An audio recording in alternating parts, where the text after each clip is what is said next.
Welcome to the League of Legends Champion Spotlight, featuring Gangplank, the Saltwater Scourge. Gangplank is a hybrid melee and ranged physical damage dealer.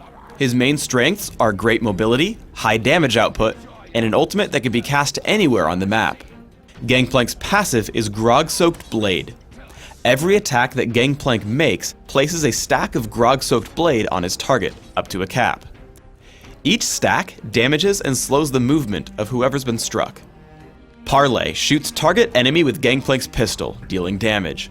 This shot applies on-hit effects such as Sheen, Lifesteal, and Grog-Soaked Blade. Parlay can also critically strike his targets. Additionally, if Parlay kills its target, Gangplank is awarded bonus gold. I take Parlay at level 1 and max it last. Remove Scurvy causes Gangplank to eat a bunch of oranges, healing Gangplank and removing all crowd control effects, such as slows and stuns that afflict him. Raise Morale passively gives Gangplank increased attack damage and movement speed. When activated, Gangplank gains an even larger bonus to these stats, and grants a smaller bonus to nearby allied champions as well. I take Raise Morale at level 2 and max it by level 9. Cannon Barrage marks an area on the map for a few seconds, slowing all enemies in the area and causing cannonballs to fall randomly in the area, damaging anything they strike. Cannon Barrage can be cast anywhere in the game, regardless of how close it is to Gangplank. With a Rune and Mastery build focused on early damage output and durability, you can easily push around most lane opponents. Once Scion blows his stun, I push in with Parlay and activate Raise Morale for bonus movement speed and damage.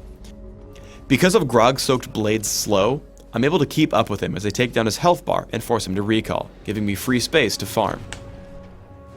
Because Parlay gives you bonus gold whenever it kills a unit, you want to use it to farm minions whenever you can. In particular, you want to find out exactly how much damage Parlay will deal to ensure you get the kill.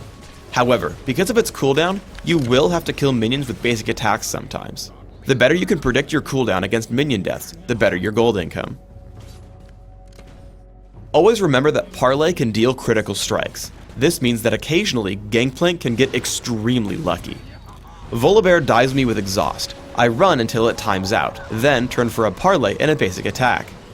My 4% critical chance for masteries triggers on both, and I get a completely free kill.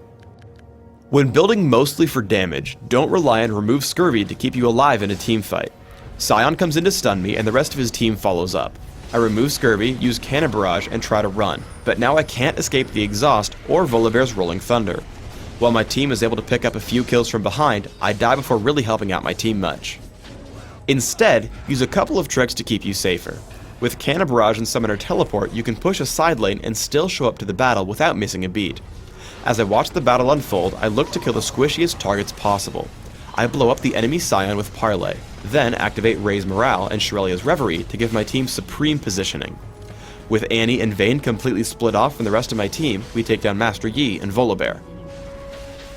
Because Gangplank takes on the role of carry, you should find pushing with a minion wave to be very powerful. I'm able to earn a lot of gold, pushing up the minion wave to the windmill and Fiddlesticks.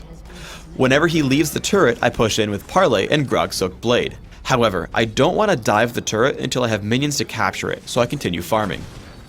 Once they have started capturing the turret, I push in until I notice him channel Crowstorm. Once that ends, I can tank and out-damage Drain with Cannon Barrage and Parlay, killing him underneath the windmill and taking the capture. As we get into a teamfight around the windmill, I aim for the squishy targets on the enemy team. I Parlay Twisted Fate and remove Scurvy his stun. Then I activate Youmuu's Ghostblade and take him down almost immediately. Exhaust and Cannon Barrage help me make short work of Volibear as well, leaving just me and Fiddlesticks. Unfortunately, Fiddlesticks is guaranteed to win a fight against me due to his larger health pool. However, a combination of Parlay, my movement speed, and remove Scurvy allow me to waste his time until reinforcements show up. You can use Cannon Barrage to stop enemy captures. I drop it on Fiddlesticks, keeping the windmill neutralized. However, Pantheon and Volibear can easily capture it because I aimed it badly. Instead, aim it at the middle of the point so you can stop everyone. For runes, I take Armor Penetration Marks, Flat Armor Seals, Flat Magic Resist Glyphs, and Flat Attack Damage Quintessences. This build gives me significant early game damage output with Parlay in case I want to push around my lane opponent, while giving me decent resistances that synergize with bonus health, lifesteal, and remove Scurvy. My masteries are 2109, focusing on all physical damage increasing masteries and offense, while taking increased mana regeneration and neutral buff duration in utility.